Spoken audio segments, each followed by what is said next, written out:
अब देखो question number जो 10 है ना वो और भी आसान है, तुमको ये हार्ड लग रहा है। इसमें u/b का फार्मूला भी लगाने की ज़रूरत नहीं है। आप क्या करो कि एक फंक्शन ये है तुम्हारे पास, एक फंक्शन ये है तुम्हारे पास, एक फंक्शन ये है तुम्हारे पास, जोड़ घटाव में है। तो जोड़ घटाव में हम डिफ्रेंशिएशन को डिस्ट्रीब्यूट कर देते हैं।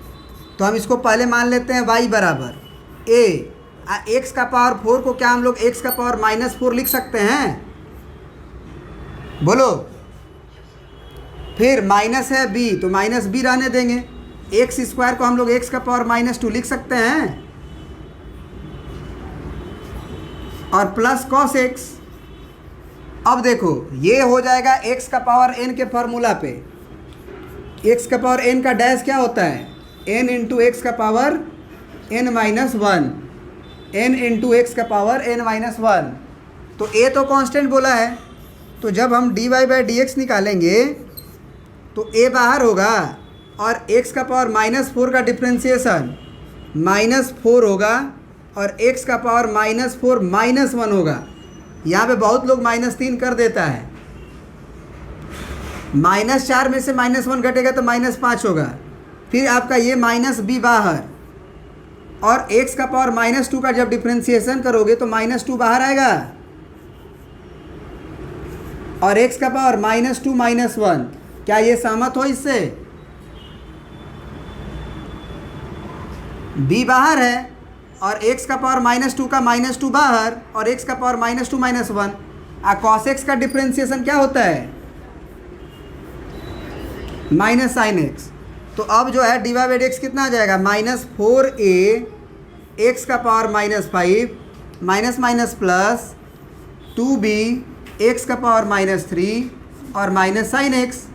अब फिर से जो पावर में माइनस है उसको हम नीचे लिख सकते हैं, यानी कि 4a डिवाइडेड बाई x का पावर जो -5 है वो +5 बन जाएगा।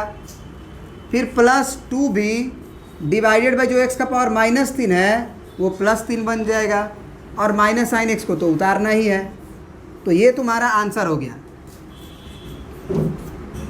और भी कोई क्वेश्चन में तुमको अगर समझना है तो पूछ लो, अभी बता देंगे, कोई दिक्कत नहीं है। अभी मेरी कोई क्लास नहीं होती है। देखो अब ये जो तुम्हारा क्वेश्चन है x + b का पावर n, इसको डिफ्रेंशिएट करना है। तो ज़रा सोचो कि अगर तुम्हारे पास x का पावर n होता था तो डिफ्रेंशिएशन n इंटू एक्स का पावर n-1 करते थे। अब तुम्हारे पास जो फंक्शन है वो ax + b का पावर n है। तो यहाँ x के जगह पे, मतलब ये ax + b के जगह पे अगर x होता तो x का पावर n का डिफ्रेंशिएशन क्या करते तुम? n इंटू x का पावर n-1 करते। अगर यहाँ पे x होता तो x का पावर n का क्या करते? n इंटू एक्स का पावर n-1। समझ में आ रहा है बात? तो यहाँ पे x के जगह पे ax + b है, x के जगह पे ax + b है। तो जो फार्मूला तुम लिखोगे n इंटू एक्स का पावर n-1 वो n लिखोगे, लेकिन x के जगह पे तुम ax + b लिखोगे और n-1 फिर इंटू। अब एक्चुअली जो x है वो x थोड़ी था, x तो ax + b था ना। तो ax + b का भी डिफ्रेंशिएशन करना पड़ेगा आगे। तो इंटू में हम क्या लिखेंगे? ax + b का डिफ्रेंशिएशन। तो ax + b का डिफ्रेंशिएशन कितना होगा? ax का डिफ्रेंशिएशन a होगा, अब प्लस b का डिफ्रेंशिएशन 0, यानी कि आंसर क्या हो जाएगा? a + 0 मतलब a, यानी कि a इंटू n और ax + b का पावर n-1। यही चेन रूल होता है कि पहले हमारे पास जब हम यहाँ पे खड़े होंगे तो हमको क्या मिलेगा? पहले हम जाएंगे तो ये ब्रैकेट मिलेगा, तो ब्रैकेट मिलेगा तो ब्रैकेट का पावर n है तो पावर n वाला डिफ्रेंशिएशन करेंगे। तो n इंटू एक्स + b का पावर n-1। फिर अंदर घुसेंगे ब्रैकेट के अंदर तो ax + b मिलेगा। तो ax + b का डिफ्रेंशिएशन करना है तो ax का करेंगे, b का करेंगे। तो ax का डिफ्रेंशिएशन a हो जाएगा, x का डिफ्रेंशिएशन तो 1 होता है, a बाहर। अब b का डिफ्रेंसिएशन 0। अब तुम बोल रहे थे कि सर क्वेश्चन नंबर आप हमें 13 समझा दीजिए, तो अब 13 भी आसान हो गया। ax प्लस b का होल पावर n है और cx प्लस d का होल पावर m है। थोड़ा सा क्वेश्चन मिटाना पड़ेगा, प्रिंट करो इतना। सबसे पहले ये बताओ कि क्या ये u इंटू वी के फॉर्म में है? इसे हम u मान सकते हैं, इसे हम v मान सकते हैं, बोलो। तो जब dy बाई डी एक्स निकलेगा, इसको अब तुम y मान चुके हो, तो u इंटू वी का करना है। तो u इंटू वी का डिफ्रेंसिएशन के लिए u का dash v as it is plus v का dash u as it is. तो ये फार्मूला था। अब लिखेंगे u का डैश मतलब ax प्लस b का पावर n, और इसका हमको लिखना होगा डैश, और v एज इट इज़ तो cx प्लस d का power n, sorry m as it is रहेगा, फिर प्लस v का डिफ्रेंसिएशन। तो ये जो बाहर किए रहते हैं ना, वही भी रहता है। तो cx प्लस d का पावर m जो था उसका डैश, और कौन एज इट इज़, तो ax प्लस b का पावर n जो है एज इट इज़ रख देंगे। अब डिफ्रेंसिएशन आप जानते हो, अगर हमको ax प्लस b का पावर n का डिफ्रेंसिएशन करना है तो हम क्या सोचेंगे कि पहले जब हम आएंगे अंदर की तरफ इसको डिफ्रेंसिएशन करने, तो पहले हमको पावर मिलेगा ना। ax प्लस b पहले ब्रैकेट ही ना मिलेगा, तो ब्रैकेट, जब ब्रैकेट को देखोगे तो ब्रैकेट पे पावर दिखाई देगा। जब गेट में एंटर करेंगे, ये गेट है मेरा, इसको डिफ्रेंशिएट करना है, तो इसका गेट हमारा पावर n है, तो पहले पावर का डिफ्रेंशिएशन होगा। तो पावर का डिफ्रेंशिएशन क्या होता है, n इंटू, अगर x है तो x का पावर n माइनस 1। तो यहाँ पे हमारा x के जगह पे ax प्लस b है, तो ये हो जाएगा n इंटू x के स्थान पे ax प्लस b और उसका पावर n माइनस 1। फिर गेट के अंदर घुसेंगे, ये पावर बे तो कर लिए, अब गेट के अंदर घुसे तो हमको मिला ax प्लस b, तो ax प्लस b का डिफ्रेंशिएशन क्या होगा, इंटू में a होगा। क्यों? क्योंकि ax का डिफ्रेंशिएशन में a बाहर, x का डिफ्रेंशिएशन 1 और b का डिफ्रेंशिएशन 0। तो इसका डिफ्रेंशिएशन कर लिए, इसको एज इट इज़ लिखना था cx प्लस डी को, तो cx plus d as it is रहेगा पावर में m प्लस। अब यहाँ पे जब आए तो ये cx प्लस डी का पावर m था, उसका डिफ्रेंशिएशन करना था। तो कहानी तो वही है कि x का पावर n रहता तो n इंटू एक्स का पावर माइनस 1।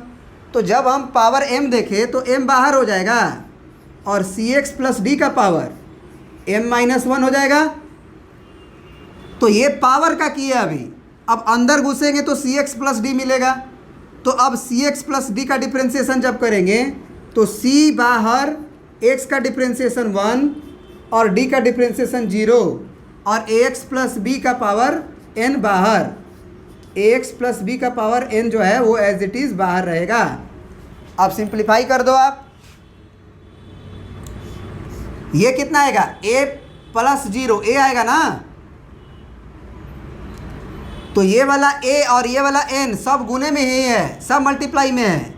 तो आप n इंटू a लिख सकते हो, ax प्लस b का पावर n माइनस 1 और cx प्लस d का power m, cx plus d का पावर m। उधर अगर देखा जाए तो यहाँ m बचा, यहाँ c बचा, तो यहाँ पे m हो गया, c हो गया, और cx प्लस डी का power m minus 1 into ax plus b का पावर n। ये बात समझ में आया? प्रिंट करिए, सुनिए। अब यहाँ पे देखिए ध्यान से, ax प्लस b का पावर n माइनस 1 और वहाँ पे ax प्लस b का पावर n, इस दोनों में कुछ कॉमन नज़र आ रहा है, इसमें और इसमें? कॉमन लेने का तरीका होता है, वो नहीं सीखोगे तो दिक्कत होगा। अगर हम बोलें कि ये मेरा x क्यूब है और ये मेरा x का पावर 4 है, तो दोनों में कॉमन क्या है, x का पावर 3 कि x का पावर 4?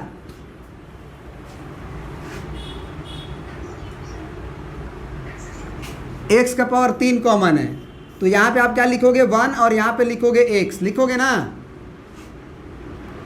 इसी को जरा दूसरे तरीका से देखो, x का पावर 3 लिख दिए, इसको हम लिख दिए x का पावर 4 को 3 + 1, लिख सकते हैं कि नहीं लिख सकते हैं? अब 3 में और 3 + 1 में कम कौन है, 3 है कि 3 + 1 है, कौन कम है? x का पावर 3 कम है कि x का पावर 4 कम है, मतलब 3 + 1 कम है कि x का पावर 3 कम है? तो x का पावर 3 कम जो होता है, वो जो कम होता है वही कॉमन लेते हैं, जो कम होता है वही कॉमन लेते हैं। तो इसमें क्या बचेगा 1, इसमें 3 ले लिए थे तो कितना बचेगा, x का पावर 1 बचेगा। उसी तरह से यहाँ पे समझने की कोशिश करना, बहुत इंपॉर्टेंट है। m तो यहाँ पे ax अब प्लस b का पावर n - 1 है, यहाँ पे ax + b का पावर n है, तो दोनों में कम कौन माना जाएगा, n - 1 को कि n को? तो ax + b का पावर n - 1 कॉमन ले लिया जाएगा। फिर cx + d का पावर m है और यहाँ cx + d का पावर m - 1 है, तो दोनों में पावर में कम कौन है? तो यहाँ पे हम m - 1 भी कॉमन ले लेंगे। अब अंदर क्या बचेगा, यही ना देखना है। तो अंदर देखो इसमें क्या बचेगा, इसमें अगर हम पूछे तो क्या बचेगा, n × a बचेगा ना। तो ये na बचा, और देखो ax + b का पावर n - 1 तो पूरी तरह से कॉमन है, और यहाँ पे cx + d का पावर m है और यहाँ पे cx + d का पावर m - 1 है। तो अगर तुमसे पूछे तो क्या ये m जो है उसको ऐसे लिख सकते हो, m - 1 + 1? पहले क्या था, m ही था ना, तो m को -1 + 1 लिख सकते हो। तो हम ये कह सकते हैं कि cx + d का पावर m - 1 कॉमन है, तो यहाँ क्या बचेगा, cx + d का पावर 1 बचेगा, तभी ना cx + d और cx + d का गुना करोगे तो m - 1 और यहाँ का 1 जुटेगा तो m बन जाएगा। बात समझे? ये ज़रूरी है समझना, इसीलिए हम आपको समझा दिए। यहाँ पे फिर mc बचेगा, ये m और c बचेगा,